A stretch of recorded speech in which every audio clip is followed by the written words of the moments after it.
안녕하세요. 대한민국 최초의 난 전문 방송 난 알아요의 난 선생 이창입니다.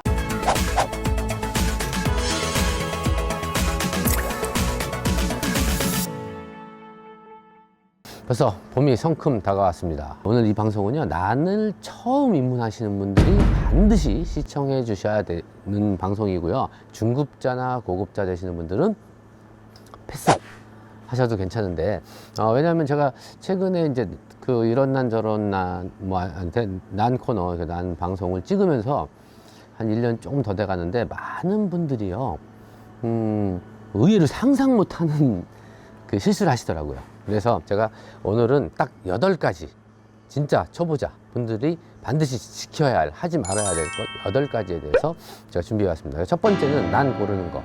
처음 난을 입문하시는 분들은 욕심을 내서 이쁘다고, 비싼 난, 비싸다고 더 잘 살고, 그죠? 저렴하다고 잘 죽고 그런 거 아니기 때문에요. 저렴한 난을 고르시고, 고를 때는 어떤 분게 있냐면, 첫 번째 저렴한 난을 고를 때는 키우기 쉬운 거 있죠. 꽃 보기 쉬운 거보다 키우기 쉬운 거를 키우셔야 돼요. 그래서 저렴하면서 키우기 쉬운 게 이제 대표적인 게 우리나라의 자생하는 난이죠. 소여풍난, 대여풍난, 호접난, 덴드로비움 계통이죠. 석곡 종류. 이 정도는 아주 키우기 쉽고 가격대가 그래도 아주 저렴한 편입니다. 많이 비싸야 뭐 2만 원 이상 안 가는 애들이 대부분이기 때문에 이런 걸로 고르시고, 그 다음에 고르실 때는 딱 가서 봤어요. 난을 봤을 때 어떤 걸 보셔야 되냐면, 자 보세요. 저는 잎보다 뿌리를 더 중시 여깁니다. 잎이 좀 약해도 괜찮아요. 그래서 첫 번째, 뿌리가 튼실한가. 그리고 이렇게 좀 맡아보셔도 돼요. 맡아보셨는데 캐캐하고 묵은 약간 신내 나는 애들은 뿌리가 썩을 확률이 높고 식재도 오래될 확률이 높아요. 요거를 주의하시고, 그 다음에 잎을 보시는 게 좋죠. 잎을 봐서, 그 다음에 잎인데 잎을 보고 잎이 병반이 없는 애들이 좋습니다. 그죠? 병반이 없는데 이런 경우 있습니다. 이렇게 석곡 종류 있죠. 대문드러미 같은 경우는 한번 꽃이 피고 후루루 다 쏟아져요. 그렇기 때문에 잎에 요런 정도는 애교로 봐주셔야 돼요. 요런 거, 이렇게 까만 거 정도는 괜찮아요. 근데 이게 호접이나 카틀리아는 좀 위험할 수 있는데, 이런 덴드로 같은 경우는 잎이 떨어지기 때문에 이렇게 괜찮고, 이렇게 노랗게 돼서 나중에 떨어지는데, 이것 또한 요렇게 생긴 거 말고요, 짓 무른 애들이 있어요. 맡아서 신내가 나. 이런 거는 피하시는 게 좋습니다. 그래서 요 정도 선에서 난을 처음 입문하시는 게 고르시는 게 좋다는 거. 두 번째는 뭐냐면, 난을요, 지금도 사갔는데 자랑하시는 거야. 잘 심어놨대. 어디다가? 마당에다, 정원에다, 아니면 흙에다 심었다 그래요. 나는 어떻게 하죠? 나는 기본적으로 난 뿌리는 구조가 틀려요. 요렇게 보이시죠? 이렇게 난 뿌리는 이렇게 도톰하게 생겨갖고, 이게 그죠? 물을 저장할 수 있는 능력도 있고 호흡도 하고 그러죠. 그렇기 때문에 흙에다 심으면 절대 안 됩니다. 그럼 어디다 심냐? 바크. 나무 껍질인데 우리가 이걸 바크라 그래요. 요거 바크. 근데 이 바크도 아끼시려고요, 산에 가서 소나무 껍질 이렇게 막 이렇게 아니면 산에 가서 이렇게 나무 껍질 있죠. 이렇게 모아오시면 그거 안 좋습니다. 왜냐면 일단 썩어져 있고 부패돼 있고 어떤 병이 있는지도 모르고, 그 다음에 송진이 있어요. 거기 진이 있기 때문에 뿌리한테 치명적이에요. 그래서 삶고 비 맞추고 뭐 해서 써야 되는데, 바크 보통 해봐야 2,000원, 3,000원 정도 하니까 요거 바크를 쓰시든가, 아니면 이끼죠. 이끼 수태.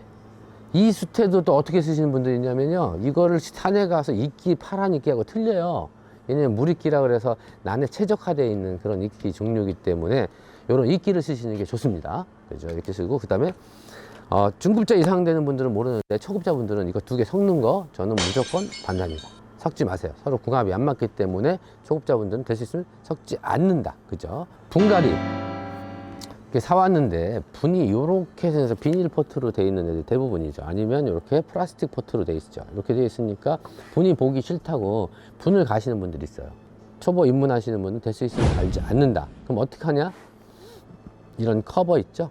이런 커버를 써서 이렇게 보시는 게 좋다.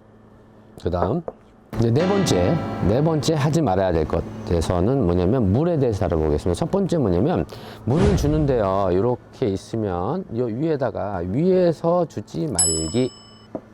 왜냐하면은 이렇게 보세요. 제가 위에서 물을 줬습니다. 그러면 물이 고여 있죠. 이렇게 고여 있죠. 그러니까 요 부분에 물이 고여 있으면 여기가 썩는 경우가 생겨요. 자연스럽게 마르는 경우도, 환경이 좋으면 마르는 경우는 있는데 썩는 경우가 있어요. 습할 때는 많이 썩고, 언제 더 위험하냐면 한겨울에 물을 줬는데 부분이 물이 있으니까 어떻게 돼요? 갑자기 날씨가 추워지면 여기 요 부분이 바로 얼어버려요. 그래서 이렇게 쏙쏙 빠지는 경우 있죠. 노랗게 돼갖고 그런 경우가 생기고, 또 하나는 이렇게 됐을 경우에 한여름에 햇빛이 굉장히 세면 요 안에가요, 물이 줬을 때 엄청 온도가 올라가요. 50도, 60도 이렇게 올라가고 또 이 부분이 죽는 경우가 있기 때문에 위에서는 물을 주지 않는다 라는 거 말씀드리고, 그 다음에 물 줄 때 어떤 물이 좋은가요? 라고 많이 질문들 하세요. 정수기 물이 좋습니까? 아니면 뭐 미네랄 광천수가 좋습니까? 뭐 증류수가 좋습니까? 근데 어떤 방송에서 보니까 증류수가 좋다고 해요. 근데 그럴 경우는 어떤 거냐면, 농어원이나 이런 데서 아주 전문적으로 키울 때 증류수를 주고 거기에 맞는 비료를요, 정확하게 데이터를 뽑아서 식물에 맞춰줘요. 근데 우리는 그러지 못하잖아요. 그러면 증류수만 줬을 때는 식물이 쇠약해집니다. 비료가 못 따라가기 때문에. 그럼 어떤 물이 좋냐면, 가정에서는 당연히 수돗물 좋고요. 수돗물보다는 뭐가 좋을까요? 빗물이 좋습니다. 수돗물과 빗물 둘 중에 하나를 주시면, 특별히 따로 비료를 안 주더라도 식물을 키우는 데는 어느 정도까지는 전혀 문제가 없다. 그래서 이렇게 주시는 거고, 이렇게 식물이 있을 때 꽃이 폈을 경우에 난초가 불쌍하다고 건조할 것 같다고 이렇게 스프레이를 뿌려주는 게 있어요. 이렇게 스프레이를 뿌려주죠. 뿌리고 꽃에도 이렇게 뿌려주는 경우 있는데, 이럴 때 꽃에는 직접적으로 물이 안 닿는 게 좋습니다. 저희 가끔 전시회 때, 예전에 어떤 게 있냐면, 출란이나 아니면 우리 전시회 할 때 되게 귀한 난들 나오잖아요. 그러면 뭐 카메라 촬영 오신 분들이 잘 모르고요, 막 이렇게 스프레이 갖고 다녀요.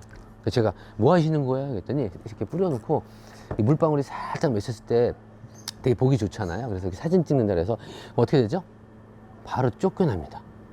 그 이유는 뭐냐면, 꽃에 물이 닿으면 꽃 수명이 줄어요.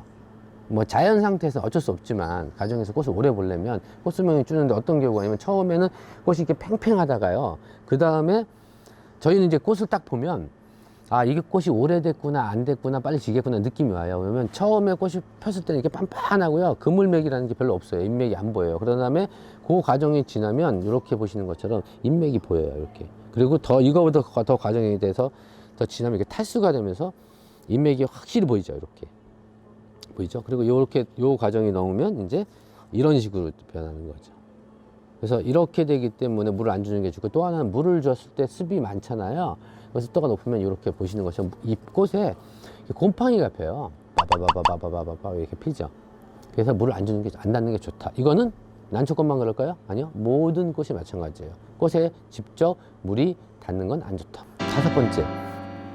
식물을 키우다 보니까 너무 아껴서요, 먹던 거 주는 분이 있어요. 요구르트, 계란 껍질, 막걸리, 맥주, 또 어떤 거 있죠? 한약. 맞아요. 본인이 드시는 한약도 주시는 분도 있고, 물론 너무 아끼니까 이렇게 주긴 하나, 줬다고 제가 생각했을 때 그게 비료기가 없어요? 막 이렇게 따지는 분도 있을 수 있어요. 근데 그게 야외에서 밭에다 줬을 경우에는요, 햇빛하고 같이 부식이 되면서, 그죠? 산화되면서 이게 비료기로 돼서 토양에 도움을 주죠. 근데 하지만 실내에서 그렇게 줬을 경우에 어떻게 될까요? 일단은 이런 나무 껍질이나 이끼가 썩어요. 그다음에 벌레가 생깁니다. 그래서 벌레 생겨서 안 좋죠. 썩죠. 썩으면 그때 뿌리도 썩게 되죠.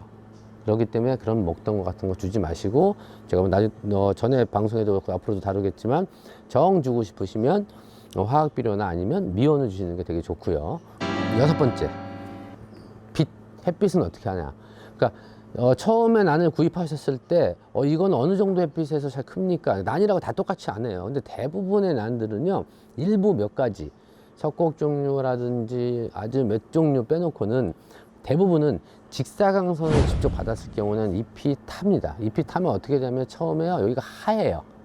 타면 까매질 것 같은데 하얘, 이렇게 허옇게 되고요, 그물맥 같이 이렇게 뚫려요. 구멍이 뚫리기 시작해서. 그렇게 됐다고 죽진 않으나, 심하면 화상 입고 식물이 되게 쇠약해질 수가 있기 때문에, 직사광선보다는 될 수 있으면 어떻게 해요?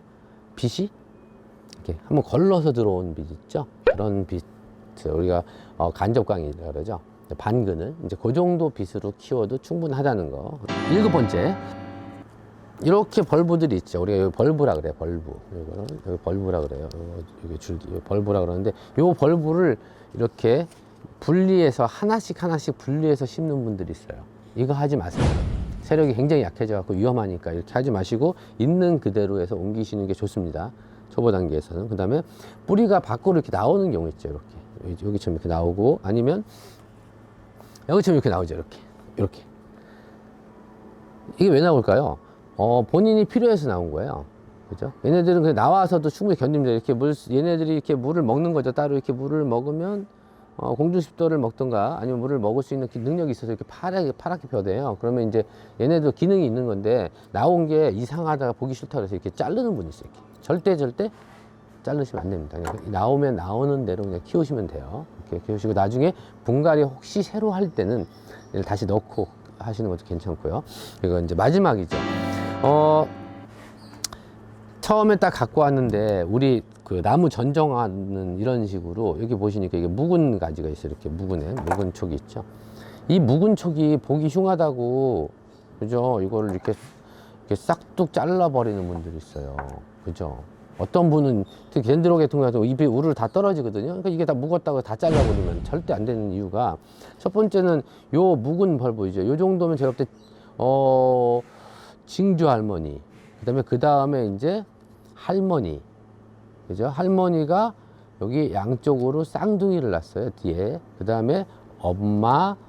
그 다음에 여기 손주가 지금 이렇게 아주 어리게 새로 나오죠. 손주예요. 그럼 할머니, 징주 할머니는 할머니는 엄마한테, 엄마는 손주한테 먹은 양분을 뒤로 주는 거예요. 손주가 잘 되기 위해서. 그러다 보니까 여기 이렇게 쪼글쪼글한 것 뿐이에요. 이거는 없으면 세력이 약해집니다.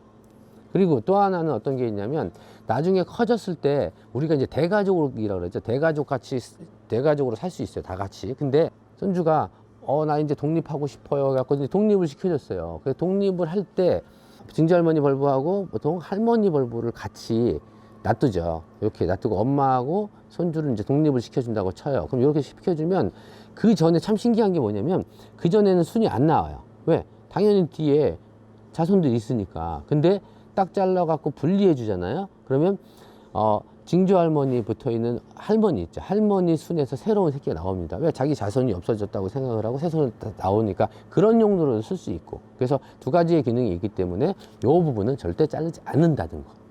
아시겠죠, 이제? 제가 8가지를 이렇게 설명을 드렸습니다. 그러니까 다시 한번 당부를 드리는데요. 어느 정도 감이 있으면 원하시는 대로 하고, 뭐 식재는 이걸로 했더니 되더라, 나는 뭐 바위에 붙였는데도 되고, 나는 뭐 부엽에다 키웠는데 되더라. 이거는 무조건 안 되는 건 아닙니다. 안 되는 건 아니지만, 처음 초보 입문하시는 분들은 감이 없기 때문에, 적어도 제가 오늘 말씀드린 8가지는 진짜 이게 어떤 계명이라고 생각을 하시고, 반드시 지켜야 되겠다고, 요걸 지키시면 충분히 난을 입문하실 수 있으니까, 그 이후에 차츰차츰 시도해 보시는 게 좋다고 저는 생각을 합니다. 그래서 지금까지 난 키우면서 절대 하지 말아야 할 8가지에 대해서 말씀드렸습니다. 대한민국의 모든 난이 행복해지는 그날까지. 감사합니다.